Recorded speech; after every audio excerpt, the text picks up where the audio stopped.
इसी तरीके से कोई चीज किसी दुकान से आपको खरीदना है और आपने लोगों की गुजरगाह पर गाड़ी खड़ी कर दी, पार्क कर दिया और अब आप सामान पैक कराने लगे। दाल दे दो, चावल दे दो, धनिया दे दो, मिर्चा दे दो, हल्दी दे दो, नमक दे दो, मसाला दे दो और उसमें आपको आधा घंटा लग रहा है और आधे घंटे तक आपकी गाड़ी गलत जगह पर पार्क रही, लोगों को आने जाने में दिक्कत हो रही है और तकलीफ हो रही है। मेरे भाइयों, ये भी तकलीफ देने के ज़िम्न में शामिल है। हमारे बेटे की या बेटी की शादी हो रही है, घर के बाहर हमने टेंट लगा दिया है, बारातियों को वहां ठहरा दिया है, लोगों का गुजरने का रास्ता है वो। अब लोग जब देख रहे हैं कि यहाँ टेंट लगा हुआ है, रास्ता गुजरने का है, अब 1 किलोमीटर दूर से और 2 किलोमीटर दूर चक्कर काट के बेचारे वो कहीं जा रहे हैं। रास्ता रोकना और रास्ते में टेंट लगा देना, रास्ते में कुर्सियां डालकर बैठ जाना और आने जाने वालों को तकलीफ देना, ये भी तकलीफ देने के ज़िम्न में शामिल है। हम नहीं दे सकते ये तो। इसी तरीके से अभी रमजान का महीना आने वाला है। आज जो 11 फरवरी, अब तो 12 फरवरी हो गई है। मेरे भाइयों, गालिबन 2 मार्च से रोजा शुरू हो जाएगा। 20 दिन 18 दिन बस बाकी रह गए हैं रमजान का महीना शुरू होने में। बहुत सी जगहों पर आप देखेंगे, हमें आपके इलाके में नहीं मालूम, लेकिन हम लोगों के इलाके में आइए, रात के 2 बजे माइक पकड़ लिया जाएगा और उसमें चीख चीख कर कहा जाएगा, रोजेदार भाइयों उठिए, मेरी माँ बहनें उठें, सहरी बनाएं, सहरी पकाएं, रोजेदार भाइयों उठिए और सहरी कीजिए। रोजा खत्म होने में, सहरी का टाइम खत्म होने में इतनी देर बाकी है। 1-2 बार बोलकर फिर उसमें नज़में पढ़ी जाएंगी, उसमें हमदें पढ़ी जाएंगी, नातें पढ़ी जाएंगी और माइक पर ऐसा शोर, ऐसा हंगामा होगा कि सबकी नींद में डिस्टर्ब होगा। मेरे भाइयों, आपको ये अथॉरिटी, ये पावर किसने दिया है कि आप रात में माइक पकड़ के चीखें और चिल्लाएं और लोगों को आवाज दे देकर उठाएं?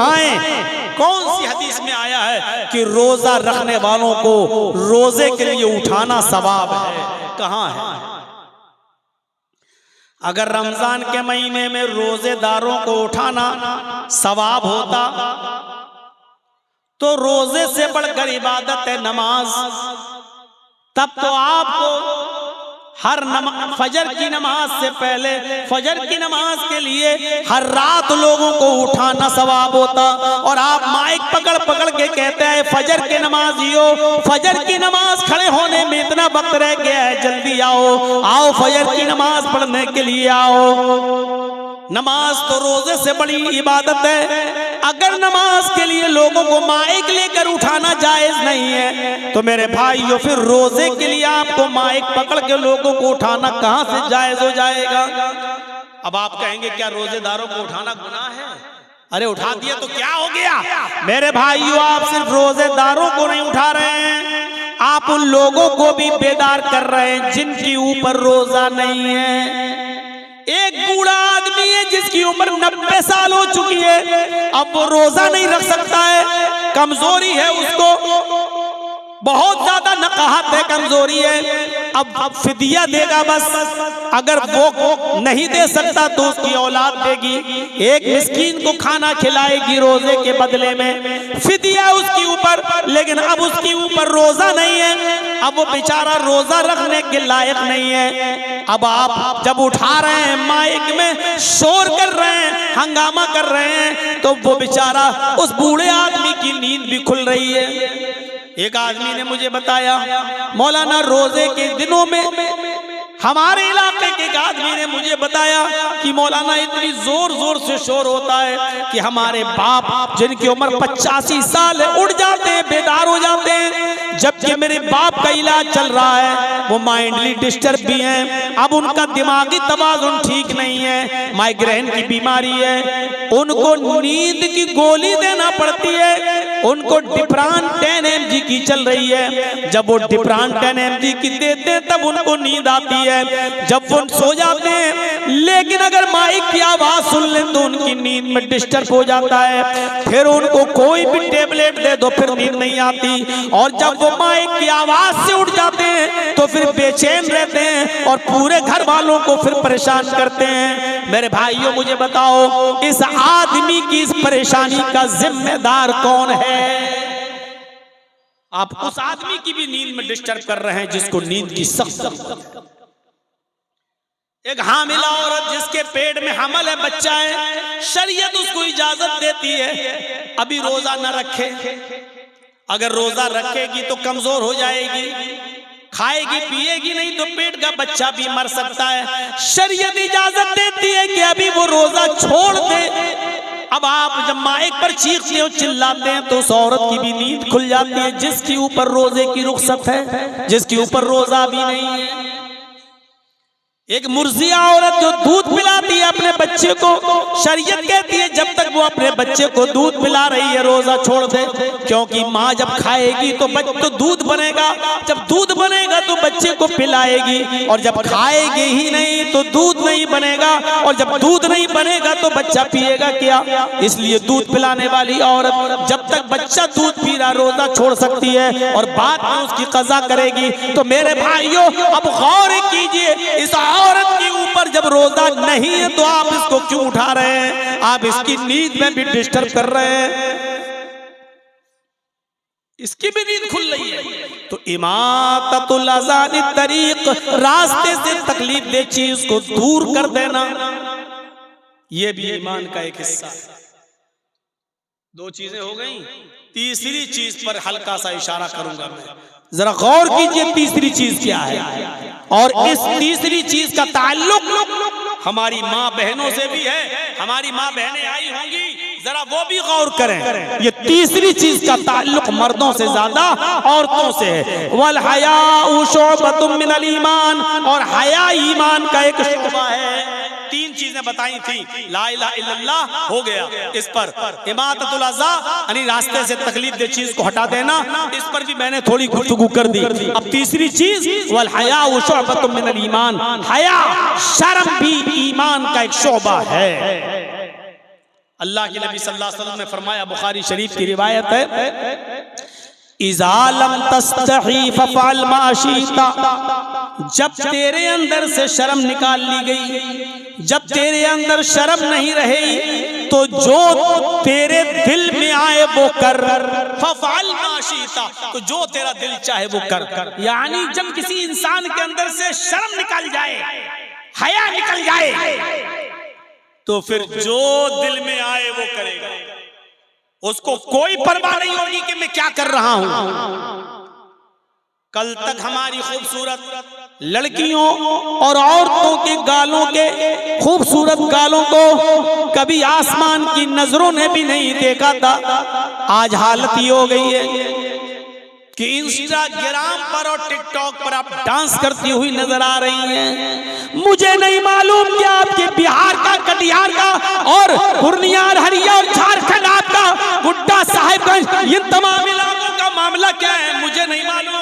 आप गौर करके देखिए कि आपके इंस्टाग्राम पे आपके इलाके की लड़कियां क्या कर रही हैं। हमें इतनी जानकारी नहीं है, हम लखनऊ से ताल्लुक रखते हैं, लखनऊ के बारे में हमें इतना मालूम है कि बड़े बड़े हाजियों, बड़े बड़े नमाजियों और बड़े बड़े मुल्लाओं और बड़े बड़े मौलवियों और बड़े बड़े हाफिजों और बड़े बड़े कारियों की लड़कियां भी इंस्टाग्राम पर अपने सरों से दुपट्टे उतार उतार कर रील बना रही हैं, इंस्टाग्राम पर डांस करती हुई नजर आ रही हैं, नाच रही हैं। उनके कपड़े छोटे हो चुके हैं, शॉर्ट हो चुके हैं, उनके पिंडलियां खुल चुकी हैं, उनके घुटने भी खुल चुके हैं। मेरी प्यारे साथियों गौर करो, जब हाजियों नमाजियों की बेटियां महफूज नहीं रही तो और दूसरों के बारे में क्या बात करें। इज़ा लम तस्तही फफ़अल मा शिता, जब तेरे अंदर से शर्म हया ही निकाल ली गई तो जो तेरे दिल में आए वो कर।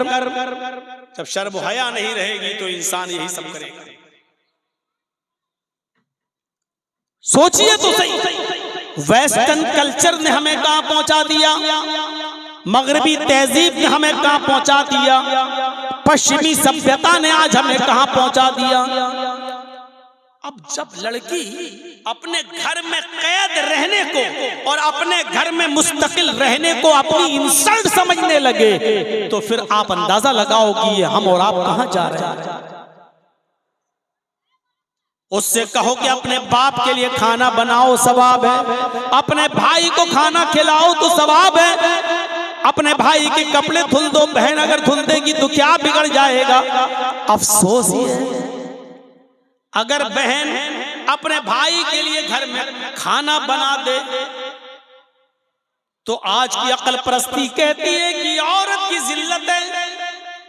अगर घर में अपने बाप के लिए खाना बनाकर उसको सर्व कर दे तो आज की दुनिया कहती है कि ये देखो कि औरत को घर के चार दीवारी में कैद करके रख दिया। और वही हमारी बहन, वही हमारी बेटी किसी क्लब में जाकर शराब की बोतल और बियर की बोतलें कस्टमरों के सामने और नाच और गाना देखने आने वाले लोगों के सामने सर्व कर दे तो ये तरक्की। सोचिए तो, दिमाग लगाइए। हमारी बहन अगर हमारे लिए हमारे घर में कपड़ा धुल दे तो ये दकिया नोसी। और होटलों में जाकर काम करे और मुसाफिरों के लिए कपड़ा धुले, चादर धुले और उसको बेड बिस्तर पर बिछाए तो ये तरक्की याफ्ता।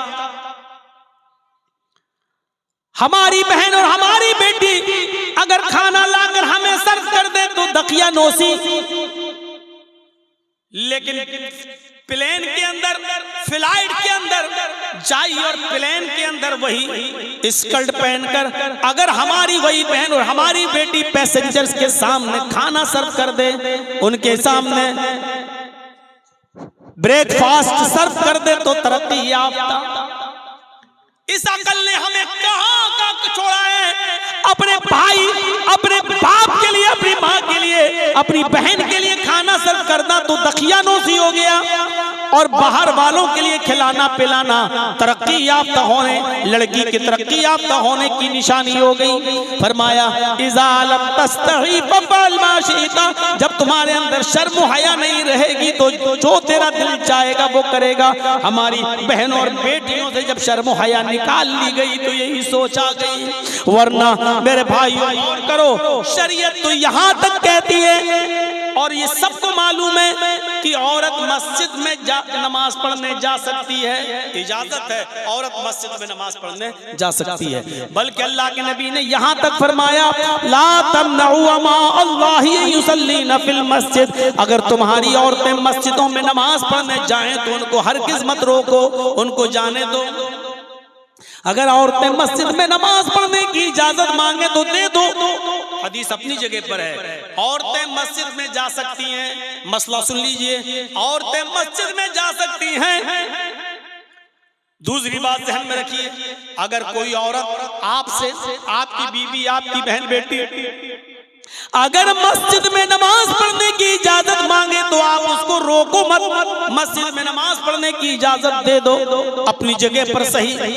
लेकिन इन तमाम चीजों के बावजूद शरीयत क्या कहती है, अल्लाह के नबी का एक हदीस और मौजूद है, इसके बावजूद आपने फरमाया औरत की अपने घर में नमाज पढ़ना मस्जिद में नमाज पढ़ने से ज्यादा बेहतर है। औरत मस्जिद में नमाज पढ़ने जा सकती है, औरत मस्जिद में नमाज पढ़ने जाए तो उसको बिल्कुल मत रोको, उसको रोकने का अधिकार मर्दों को नहीं है। लेकिन इसके बावजूद औरत से ये कहा जा रहा है, आए औरत तू अगर अपने घर में नमाज पढ़ती है तो ये तेरे लिए ज्यादा बेहतर है, क्योंकि तू मस्जिद में आने वाले मर्दों से दूर रहेगी। तू मर्दों से जितना दूर रहेगी उतना तेरे लिए बेहतर है। औरत की अपने घर में नमाज मस्जिद की नमाज से बेहतर है। उसके बाद फरमाया औरत का अपने बरामदे में नमाज पढ़ना, औरत का अपनी गैलरी में, अपने बरामदे में नमाज पढ़ना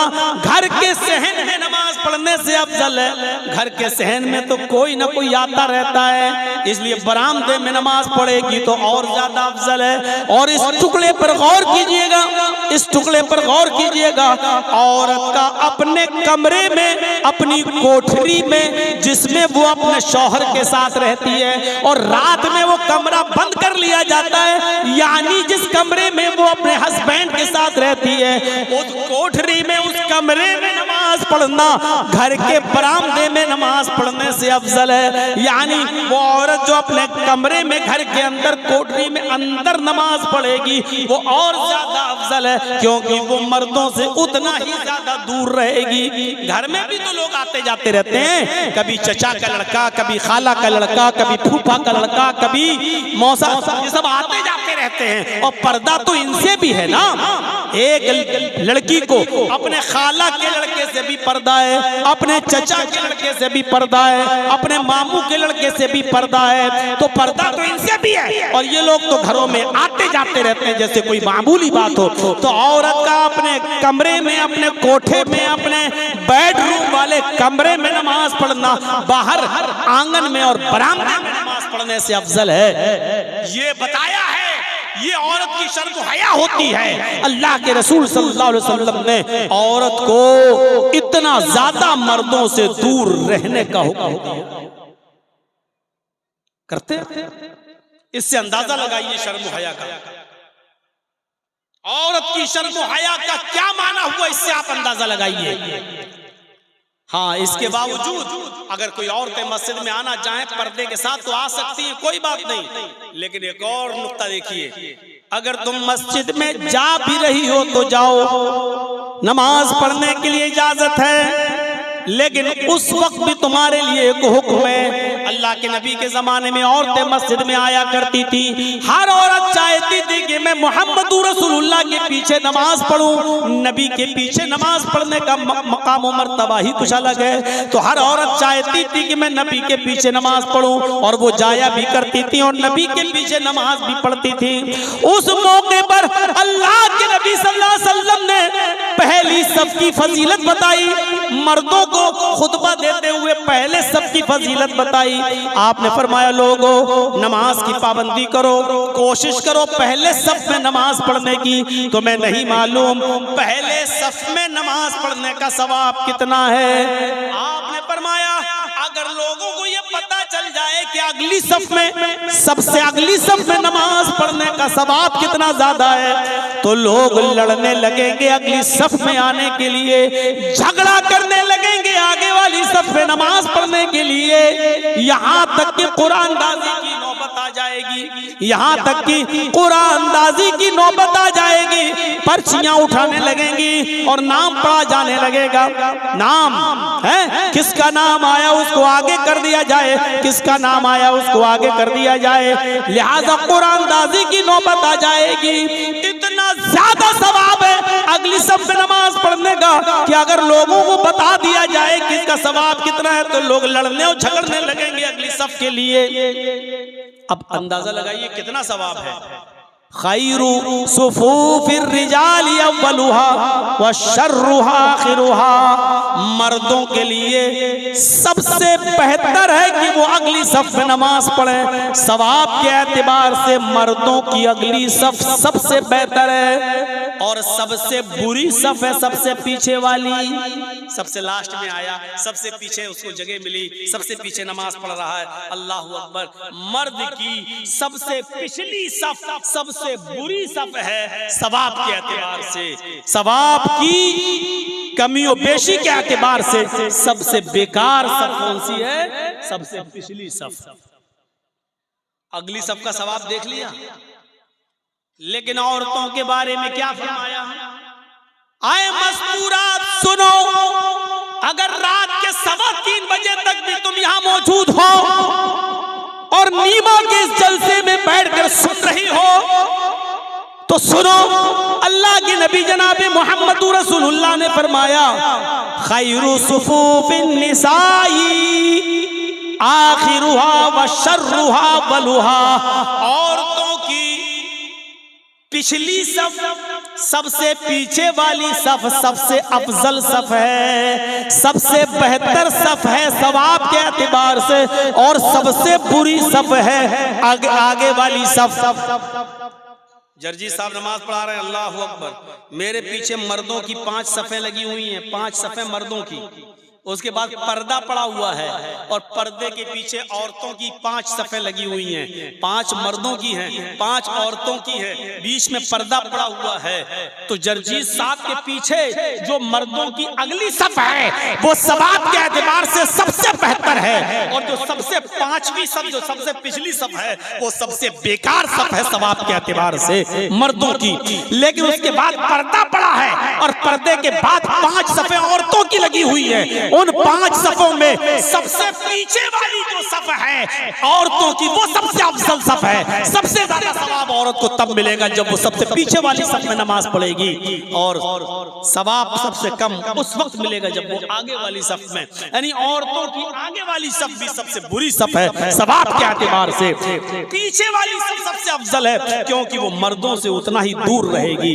मेरी माओ, मेरी बहनों, सुनो, जब मस्जिद के अंदर भी पर्दे के बावजूद तुम्हारी सबसे पीछे वाली सफ को सबसे अच्छी सफ इसलिए कहा गया है क्योंकि तुम मर्दों से दूर रहो। जब मस्जिद में मर्दों से दूर रहने का हुक्म है तुम्हारे लिए, तो शादियों में, ब्याहों में, रस्म रवाज में, कॉलेजों में, स्कूलों में और नेता नगरी में, बाजारों में और मार्केटों में और शादियों में तुम्हारा मर्दों के साथ एक साथ जमा होना जायज कहां से हो जाएगा, और तुम्हें इसकी परमिशन कहां से मिल जाएगी जब मस्जिद के अंदर भी पर्दे के बावजूद, पर्दा होने के बावजूद तुम्हारी पिछली सफ सबसे अफजल है, आगे वाली सफ सबसे बुरी है। तो फिर तुम्हें आम जगहों पर मर्दों के साथ खल्त मल्त होने की इजाजत किसने दे दी है? जलसों में मर्दों के साथ मेले और ठेले लगाने की इजाजत किसने दे दी है? एक ही दुकान पर मर्दों के साथ और औरतों के साथ खरीदो फरोख्त की इजाजत कहां से मिल जाती है? और मेरे भाइयों, अच्छी बात है आपका जलसा और दूसरी जलसों से अलग होता है। यहाँ पूरी कोशिश की जाती है कि औरतों का पंडाल अलग रहे, औरतों की दुकानें अलग रहें, और लेडीज को किसी भी तरीके से मर्दों तक ना आने दिया जाए। ये बेहतर चीज है, अच्छी चीज है मेरे भाइयों। कोशिश हर जगह के लिए ऐसी होनी चाहिए, लेकिन आम जगहों पर मैं देखता हूं और दूसरी जगहों पर जहां खल्त मल्त है, लड़के और लड़कियां एक ही साथ दुकानों पर खरीदो फरोख्त करते रहते हैं। मेरे प्यारे साथियों, जर्जी साहब नमाज पढ़ा रहे हैं, मेरे पीछे 5-5 सफ़ें मर्दों की लगी हैं। एक रुकू के बजाय 2 रुकू कर लिया, 2 सजदों के बजाय 1 सजदा या 3 सजदे कर लिए, भूल गया। तो अल्लाह के नबी फरमाते हैं कि अगर मर्दों को मालूम हो तो मर्द सुभान अल्लाह कहकर याद दिला दें। पीछे जो लोग मौजूद हैं उनको चाहिए कि सुभान अल्लाह, अल्लाहू अकबर कहकर याद दिला दें। लेकिन मर्दों को भी मालूम नहीं, पर्दा पड़ा है, औरतों को मालूम है कि इमाम साहब भूल गए, जर्जी साहब भूल गए। तो औरत को अगर मालूम हो जाए कि जर्जी साहब या कोई इमाम साहब भूल गए, बजाय रुकू के सजदे में चले गए या 2 सजदों के बजाय 3 सजदे कर लिए, तो उन औरतों को हुक्म है कि वो सुभान अल्लाह नहीं कहेंगी, अल्लाहू अकबर नहीं कहेंगी। ओ मेरे भाइयों, गौर करो, जिस औरत की आवाज का इतना पर्दा कि सुभान अल्लाह तक कहने की परमिशन नहीं, अल्हम्दुलिल्लाह, इन जुमलों से ज़मीन व आसमान नेकियों से भर जाते हैं, लेकिन इन जुमलों को भी कहने की इजाजत नहीं दी। अल्लाह के नबी ने फरमाया कि अगर औरत को मालूम हो जाए कि इमाम भूल गया तो वो इस तरीके से ताली बजाएगी, पीछे से ऐसे ऐसे ताली बजाकर याद दिलाएगी, और ये आवाज इमाम तक पहुंच जाएगी और इमाम समझ जाएगा कि मैं भूल गया हूं। उन औरतों को सुभान अल्लाह, अल्लाहू अकबर जब कहने तक की परमिशन नहीं है, तो इंस्टाग्राम पे गाने गाने की और डांस करने की परमिशन किसने दे दी है? अपनी आवाज में गैरों तक अपनी आवाज को पहुंचाने की इजाजत किसने दे दी है? ये परमिशन कहां से आ गई? इज़ा लम तस्तही फफ़अल मा शि'त, जब तेरे अंदर शर्म हया नहीं रहेगी तो जो तेरा दिल चाहेगा वो करेगा। आज वही हो रहा है, आज वही चीज है सामने। और आखिरी चीज पर तवज्जो दीजिए, अल्लाह के नबी फरमाते हैं जब औरत से निकाह के मौके पर सवाल होता है, हमारे यहाँ तो ये होता, आपके यहाँ क्या होता है मैं नहीं मालूम, जिस दिन बारात आ जाती है तो दूल्हा के निकाह से पहले लड़की के पास लोग जाते हैं, एक वकील होता है, 2 गवाह होते हैं।